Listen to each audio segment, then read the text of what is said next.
Welcome to my YouTube channel. आज मैं आपको क्लास सेकंड के लिए हिंदी का चैप्टर नंबर 8 पढ़ाऊंगी। तो सभी बच्चे अपनी बुक का पेज नंबर 46 खोलेंगे। पेज नंबर 46 पर चैप्टर नंबर 8 है, जो कि एक कविता है।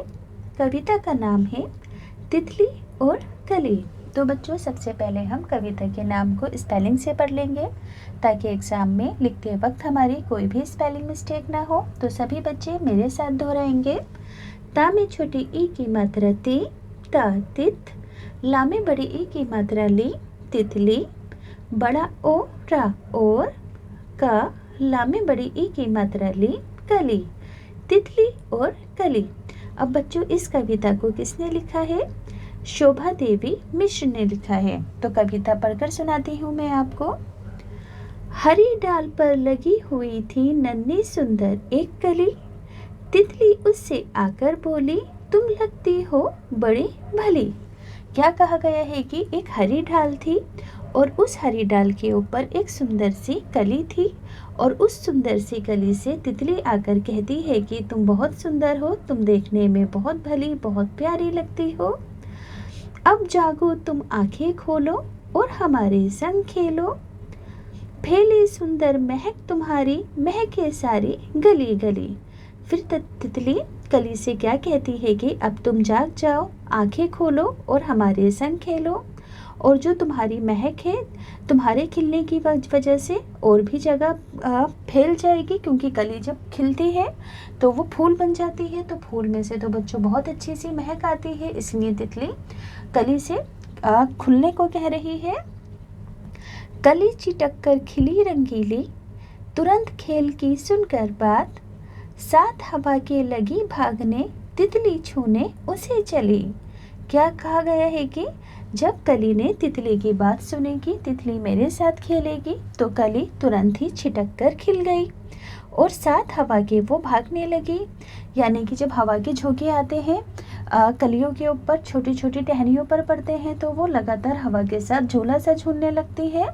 तो तितली जब कली हवा से हिल रही थी, तो तितली उस कली को पकड़ने के लिए भागती है। तो बच्चों, ये पूरी ही जो पोयम है, कविता है, मैंने आपको पढ़कर समझा दी है।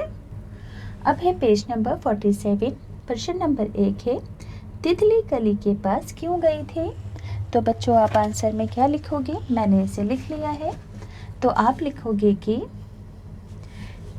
तितली कली के पास उसकी सुंदरता का बखान करने गई थी। यानी कि तितली कली के पास उसकी सुंदरता का, यानी कि उसकी तारीफ करने गई थी। तो इसको स्क्रीनशॉट लेके आप ध्यान से अपनी कॉपी में लिख देना।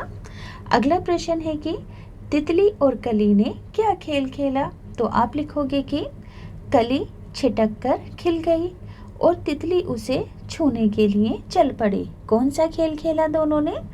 कली छिटक कर खिल गई और तितली उसे छूने के लिए चल पड़ी। अगला प्रश्न है, तितली ने क्या कहने पर कली खुश हो गई? तितली के क्या कहने पर कली खुश हो गई? तो तितली द्वारा खेलने की बात सुनकर कली खुश हो गई। क्या लिखोगे? तितली द्वारा खेलने की बात सुनकर कली खुश हो गई। आगे है, अंदाज़ा लगाओ, तितली कली के पास कब गई होगी? सुबह, दोपहर या फिर शाम? तो बच्चों, अंदाजे के अंदर अगर हम अंदाज़ा लगाकर देखें तो कलियाँ जो होती हैं वो सुबह के वक्त बंद होती हैं और दोपहर होते होते खिल जाती है। तो कली का मुंह था वो बंद था, यानी कि ये सुबह का वक्त था। तो यहाँ पर आप टिक लगा देंगे। तो तुमने समय का अंदाज़ा कैसे लगाया? तो कैसे लिखोगे? जब तितली कली के पास गई तो वे उसे जगाने तथा आंखें खोलने के लिए कह रही थी। क्या कह रही थी तितली? कली को जगाने तथा आंखें खोलने के लिए कह रही थी। इससे पता चलता है कि ये सुबह का समय रहा होगा। आगे है, गली कली का मतलब है सारी गलियाँ। कली कली का मतलब होता है सारी गलियाँ। अब नीचे लिखे शब्दों का इस्तेमाल करते हुए आपको वाक्य बनाना है, जैसे कि घड़ी घड़ी पर वाक्य बनाओ, जगह जगह पर, घर घर पर और डाल डाल पर। तो बच्चों, इसके वाक्य भी मैंने बनाए हुए हैं। जैसे कि घड़ी घड़ी का मतलब होता है बार बार, जैसे किसी चीज़ को बार बार रिपीट ना करना या रिपीट करना। तो इसका वाक्य होगा कि वे घड़ी घड़ी मुझे तंग करता है। इसी तरह जगह जगह, जगह जगह का मतलब है कि हर तरफ।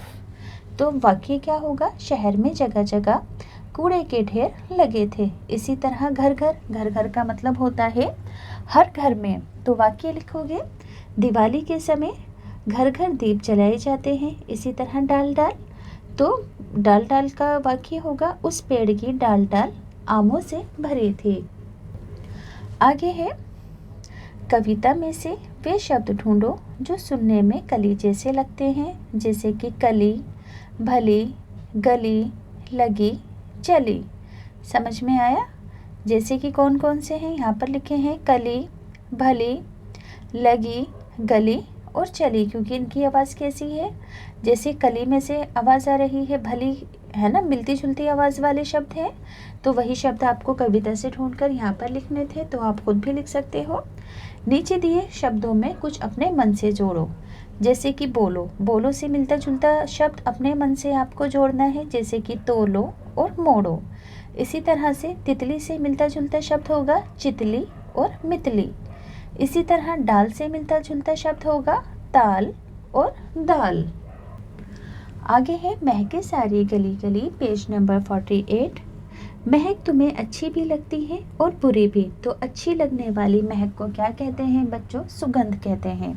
तो स्पेलिंग क्या है, सा में छोटे ऊ की मात्रा सु, गा में अंक की बिंदी धा, सुगंध। और बुरी लगने वाली महक को क्या कहते हैं, दुर्गंध।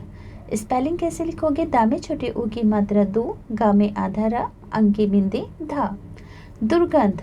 अब अगला है, ऐसी चीज़ों के नाम लिखो जिनकी महक तुम्हें पसंद है और जिनकी महक तुम्हें पसंद नहीं है। तो पाउडर, चंदन, हल्दी और मेहंदी की महक हमें पसंद होती है क्योंकि इसमें से अच्छी खुशबू आती है। इसी तरह से कूड़ा कचरा, पसीना, गोबर और मिट्टी की तेल में से तो बहुत बुरी बदबू आती है जो कि हमें पसंद नहीं आती है। अगला सवाल है, तुम्हारे आसपास ऐसे कौन से फूल हैं जिनकी बहुत तेज महक है। फूलों के नाम अपनी भाषा में लिखने हैं आपको, जैसे कि चमेली, गुलाब, मोगरा, बेला आदि। आप यहाँ पर कमल भी लिख सकते हो, कामाला, कमल अपने आसपास के फूल अपनी भाषा में लिखने हैं आपको। अगला प्रश्न है, तुम्हारे घर में किस किस तरह की महक आती है, जैसे कि साबुन या तेल की महक गुसलखाने से, तो हमारे घर से अगरबत्ती और इत्र की महक आती है। आप अपनी मर्ज़ी से ऐसा भी लिख सकते हैं कि हमारे घर के आगे जो छोटा सा पार्क है उसमें से फूलों की और घास की महक आती है, तो यहाँ पर मैंने अगरबत्ती और इत्र की महक लिखा है।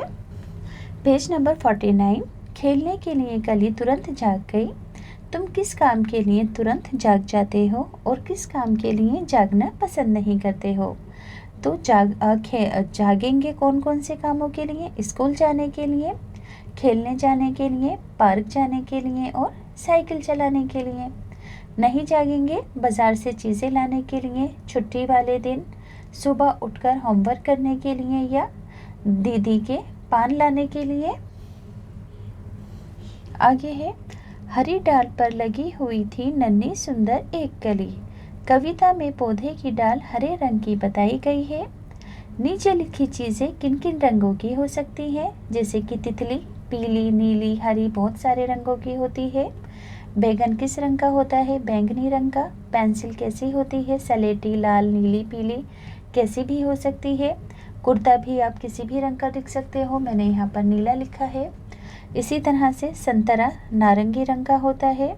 सूरजमुखी का फूल पीला होता है, लड्डू भी पीला होता है।